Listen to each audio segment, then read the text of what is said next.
There's one thing about Zakir Naik that makes people really think that he knows what he's talking about, and that's when he's able to share facts randomly and very quickly from the top of his head in such a manner that makes you think, wow, he is a really intelligent man. But a friend of mine sat down and went through a 5-minute talk of his once, and in that 5 minutes he was able to make over 25 mistakes. Charles Darwin went on an island by the name of Calotropis. There is no such island as the Calotropis Islands anywhere. It was actually the Galapagos Islands that Darwin visited, where he found finches. And there he found birds pecking at niches. These finches do not peck at niches, as Naik says. They lived in separate ecological niches. Depending upon the ecological niches they pecked, the beak kept on becoming long and short. The differences Darwin observed between these finches were far more than simply beak length. They included differences in color, size, mating behavior, songs, and preferred food. This observation was made in the same species, not in different species. Darwin's observations of varying beaks were made on 14 different species of finches, not just one, as Dr. Naik claims. The beak length actually did not vary within the species. Charles Darwin wrote a letter to his friend Thomas Thomson. All of Darwin's published correspondence is printed and even available electronically online, and it contains no record of anyone named Thomas Thrompton. Charles Darwin himself said that there were missing links. He didn't agree with it.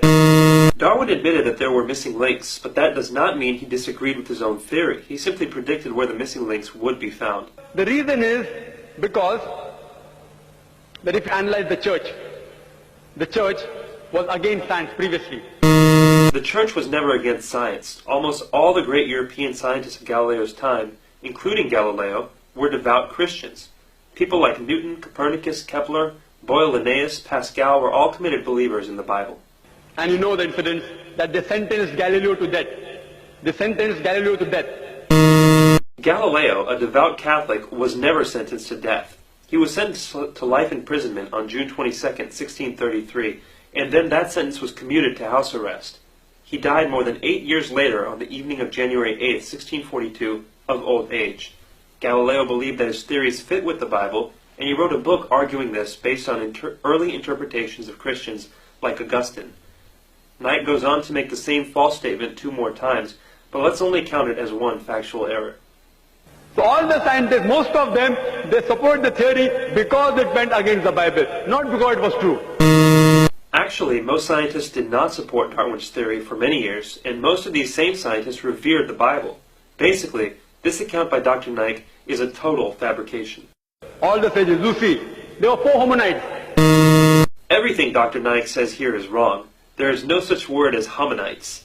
He must mean hominids. Science tells us there are 4 hominids. There are not a mere 4 hominids. There are at least 14. First is Lucy, along with its guide Australopithecus.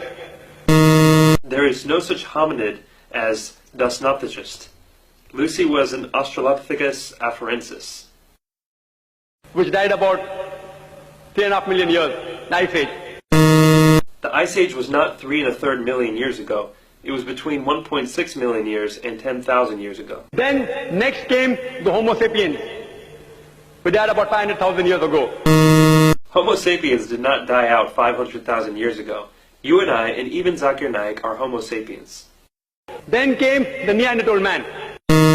According to evolutionary theory, Neanderthal man was not on the direct line to modern man, but an Ice Age offshoot. The Neanderthal man, we died 100 to 40,000 years ago.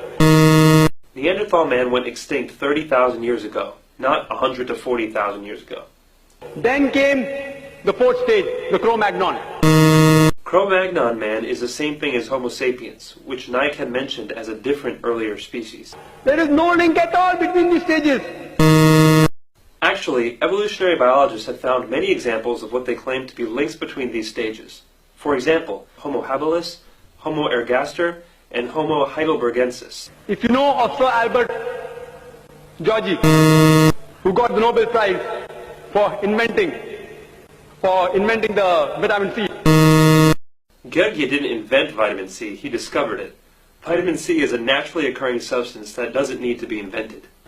He wrote a book, The Crazy Ape and Man, against Darwin's theory. Albert said Georgi's book was not called The Crazy Ape and Man, but simply The Crazy Ape, and it was not a refutation of evolution, but a sociological commentary. If you know about Rupert Stalbert, this person wrote a new theory of evolution against Darwin's theory. Who is Rupert Albert? I can find no trace of anybody with that name. From the apes. If you know of Sir Frank Salisbury, he was a biologist. Nike quotes one unknown person after another. Who is Sir Frank Salisbury?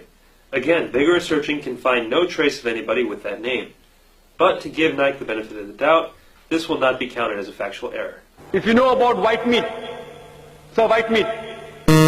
Whitemeat? Who is Sir Whitemeat?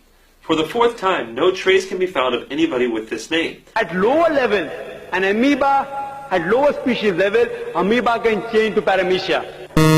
There is no such thing as paramecia. Perhaps he means paramecium. But the evolutionary change of an amoeba to a paramecium is far more dramatic biologically than the relatively small biological difference between apes and humans. According to Francis Crick, who's authority in this field, he said it is unimaginable. There is no such person as Henses Crick. Nike probably means Francis Crick, the co-discoverer of DNA. Francis Crick believes fully in evolution.